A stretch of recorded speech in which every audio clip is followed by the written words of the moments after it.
When you tell someone they can't raise their prices because of A, B, and C, it hurts everyone. Hello, hairdressers. I'm Cyd Charisse. And I'm David Bosher. You're listening to Destroy the Hairdresser, the podcast. A one-on-one coaching company for hairdressers by hairdressers. If you are still using a front desk in your salon, it may be time to future-proof your business with Aura Salonware. Aura allows you and your team to check clients out from any device. That means there's no need for a front desk or front desk overhead.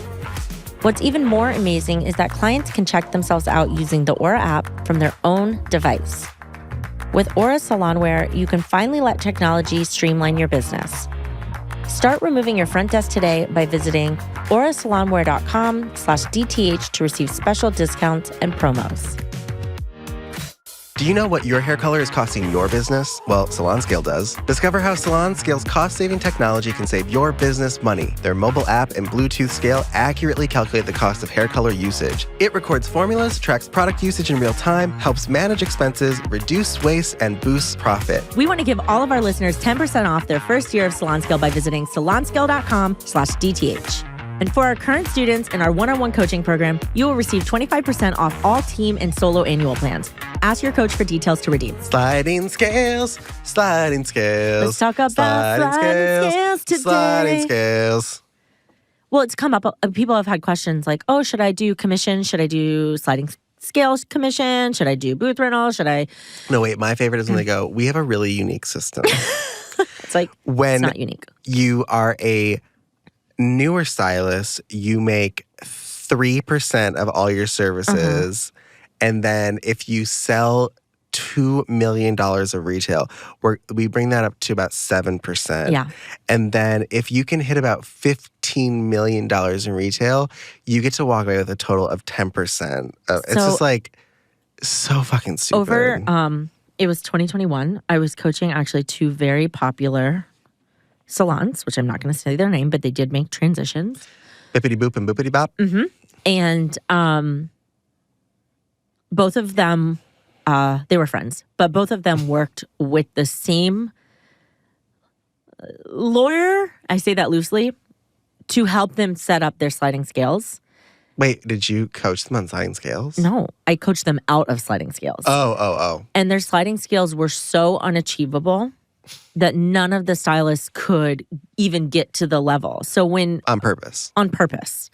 And from the lawyer's perspective, it was set up that way to be like, you'll never have to pay out this much. But what it actually did was create unachievable opportunities. I mean, these were... So you just gaslight your employees. For sure. And so in the offer, it was presented them when then hiring of like, you have the potential to make this much. But it's like, what? But also, I've worked with a lot of salons that were sliding scale, and we've coached them out of it as well, because it creates this precedent of like, I am not good enough unless I'm hitting this one. I'm not worth this price point. I'm not worth this money. I'm not worth this anything. And especially, we all know that everything in the world has shifted and changed. Like, well, it also takes away, like with hourly pricing, what we're valuing is your time. And with sliding scales, what you're valuing is your ability to work service, through service and work more and do more. So your time is of no value. And the other thing is, and it's like a sliding scale, the percentages are like so low that even if you do get more commission, it's pointless. It's such a minute amount. And I don't think a lot of hairdressers are doing the math to see like, okay, that's like $5 or, you know what I mean? Like it's something small. At most, and again, it might be $100. Yeah. Again, so many of them are different, but also it's such, shit happens. Life happens. People get sick. We're not allowing, I mean, rightfully so. Do they? But we're not allowing people to come in sick anymore. Have you heard of hairdresser healthcare? You don't have to be horribly sick anymore. So hairdresser health scare? There's hairdresser healthcare. There is... Come on, that was amazing. That was hilarious. Okay, I'm thanks. losing my point and you keep interrupting. I'm interrupting. I know, I'm sorry. So, I forgot it. Go ahead. I hate you. God. Wait, it's back. Okay. Oh. So, the reality is the idea of it is, one, it can be... No one's setting it up based on anything but their own preferences, right? Or they're talking to outside industry, or maybe they're talking to industry and it's a salon mimicking another salon, right? So there's no structure to it because what it does is it creates this idea of like, this is this and that is that. It's not like, it's making it like you have to reach this to be successful versus like you just are successful and you have the opportunity to create it's just another barrier. Another barrier. But my point was, there are weeks where we are so filled, right? Imagine being that stylist and being like, fuck yes, like I'm going to hit my numbers this week. Like I'm going to hit that. Life happens. We hopefully are holding people to cancellation policies, but not everyone is. Next thing you know, people can't come in because they're sick. Life happens. This gets dumped down. So now I'm making a less commission this week based on the 3 people that canceled when I could just be making the same commission. And it doesn't make sense. And I understand why it can be enticing to a salon owner. But it also creates an opportunity, or not an opportunity, but like you said, a barrier for salon owners to not make the money. Like, allow them, just because you're paying out this commission does not mean you're losing money. No. If your stylist, or if you're holding your stylist accountable to raising their prices, you're coaching them, you're leading them, you're guiding them, they're going to be making more money. If they have a full book, like it's going to be successful. But I think what happens is salon owners put this like, they're putting in a box with sliding scales, and it's painful because what happens next is like, they're like, these are my stylists, where we teach constantly be hiring. Right. Like be hiring. Make sure that you're filling up your space. When you do sliding scales, you remove coaching your team on how to value themselves and to promote themselves and to build themselves. And you're saying you're taking that away and you're coaching to a number they're supposed to reach. So it's just dehumanizing. Yeah. And I think that because then it feels like they'll never get their pay or a raise or anything unless... It also gets frustrating to the stylists and then they leave because they're like... That's like... that to me, if someone's new to the industry or they've been in the industry for 20 years, it doesn't matter who's busy or who's doing more service. You should just get paid the same. If you work for me, you're all going to get paid the same. And then the rest is up to you. And it gives autonomy and it gives freedom and it gives personal responsibility.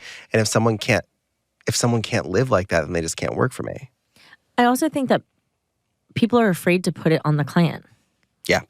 When you think about other businesses, they make money from the consumer, from the client, right? And for some reason, in the salon, we're constantly competing with each other. The salon owner should pay me. No, they shouldn't. Like... Yeah, the client should. I'm not raising my prices. The salon owner should give me more commission. No. Right. And then the salon owner is like, I'm taking their commission. Like, they're not making enough, so I need to take more commission, right? Or give them a less commission. No. One commission to rule them all. One commission. And the stylists raise their prices. And the clients pay for that. That's how the business runs successfully. If you work for a salon that does sliding scales or gives everybody a bunch of random, like this person gets more commission because they did this. Because they've been with me the longest or like. Run. Those salons are unstable. There's favoritism. There's seniority. All of those things are super toxic. Everyone should have the same commission. And have equal opportunity to grow and make as much money as they want to. And that's the part that we're missing. When you tell someone they can't raise their prices because of A, B, and C, it hurts everyone. It hurts you as a salon owner. It hurts the stylist. If you have a stylist saying like, I want to make more money, I want to charge this. Like, first off, that doesn't happen very often. No. And so it's like, I think salon owners have this fear that all of their staff is going to try to raise their prices $500 more at once and they're going to lose the whole... That's not going to happen. The stylist is like, can I please charge $10 more? Right. And that's okay. But allow them to create their own, like earn their own process in this. Like, okay, I make this much commission. It's unlimited. I can make it, if I want to make $1 million, all right, well, this is what I have to charge. This is how much I have to work. Right. You know what I mean? I know that's a huge number, but it's... I just want to be clear that when we talk about commission, you and I know that we mean 46, 47, or 48% for the hairdresser. I realize that we know that because that's what we promote at DTH.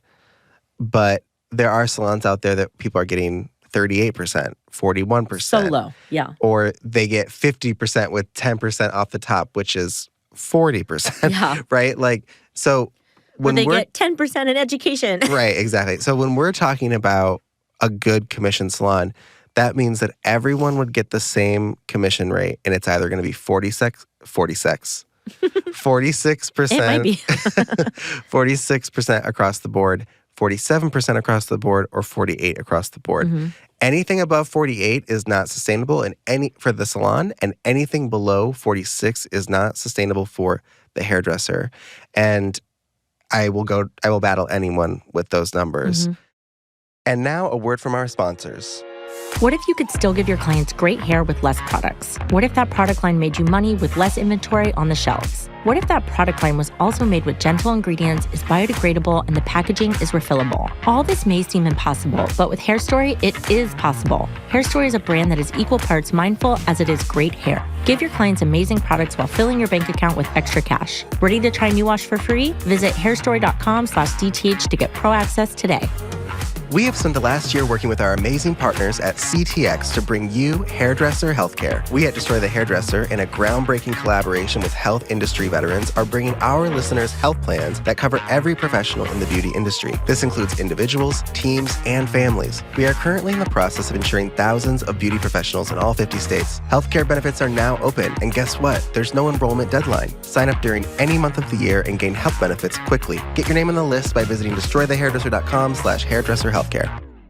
If you work for a salon that pays you less than 46%, you need to find a place that will pay you 46, 47, 48. And allow you to raise your prices. Because yes, you should be able to raise your prices. Just because you're getting 46%, if you're not charging enough to have it be profitable, then that's not going to work. Yeah, you can't charge $30 then go and ask for 40-something percent. Yeah, it doesn't make sense. Exactly. It doesn't make sense. But something that I will say is... Hold on, I want to finish this. Oh, go. Yes.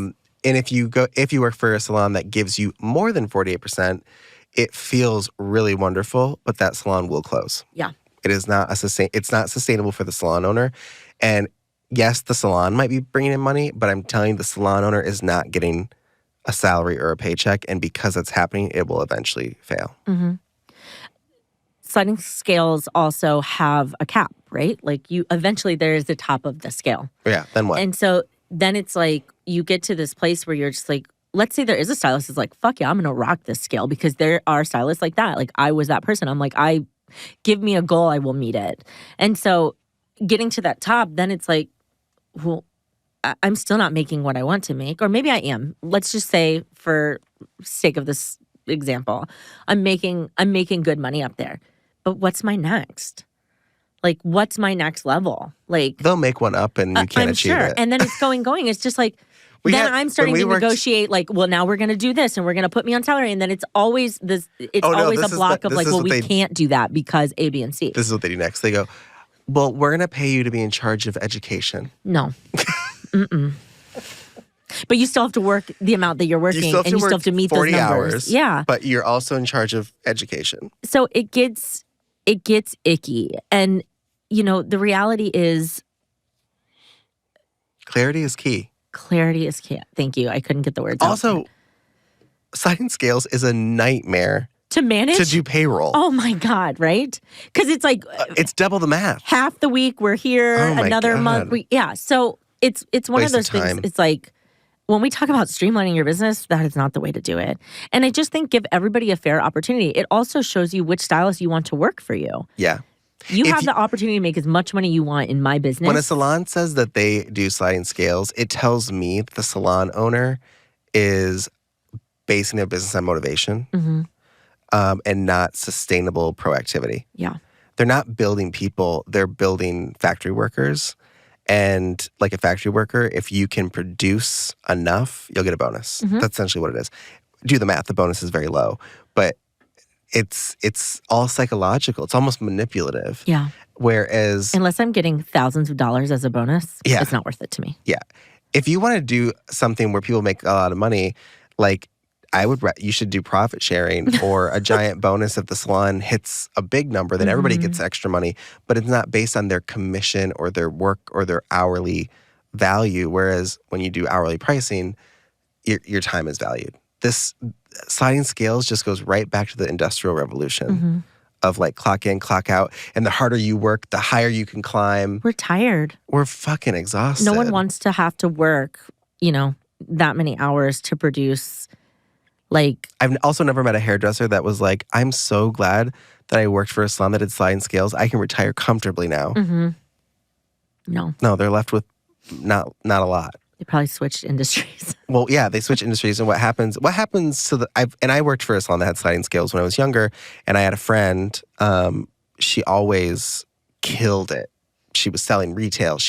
But she looked at hair as a way to make money. Mm-hmm. She was really good at hair, but she was very industrious, and she always killed it. But then it got to a point where she's like, I don't want to work this hard anymore. Yeah.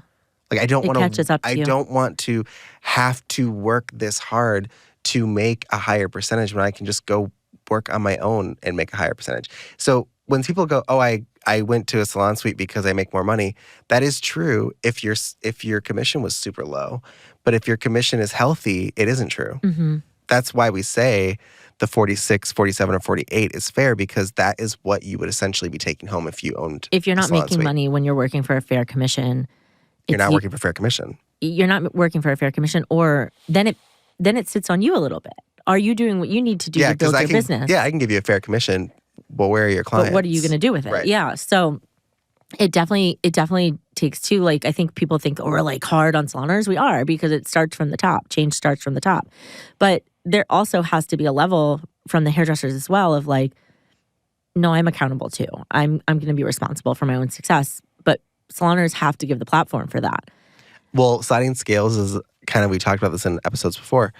Like sliding scales is a way to alleviate pain, but it's not alleviating pain properly. Yeah. Whereas if I give you a fair commission and I say it's up to you to build, up to you to set the price that you want to charge, I'm giving that pain back to the hairdresser who's going to learn and grow and develop from that. Mm-hmm. It's not on me as the business owner. Yeah. I know what I need to run my business, and I'm going to trust that the person I hired knows what they need to run their business. And if they can't work for me.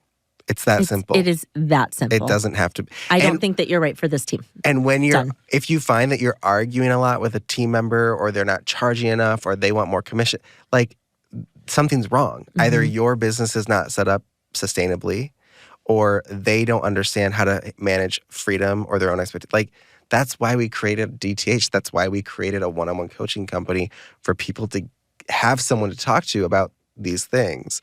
So I know that when people listen to our podcast, they're like, they're hearing it, they're applying it to their life, and that's what makes them agree with us or not, whether it makes sense to them or not, or whether, maybe someone's hearing this and they're like, well, I do sliding scales and I don't have a problem with it. Okay, cool. Yeah. But, this is still doesn't make what we're saying less true or not good. It's just that you need to start looking at things. If you want to make money and you want to make money sustainably, there's a much better way to do it. Next time on Destroy the Hairdresser, the podcast. Do you want to know why we like front desks? Everyone goes, I love my front desk. I couldn't live without them. You know why you like your front desk? Because you don't have to take responsibility for what you charge. Mm-hmm.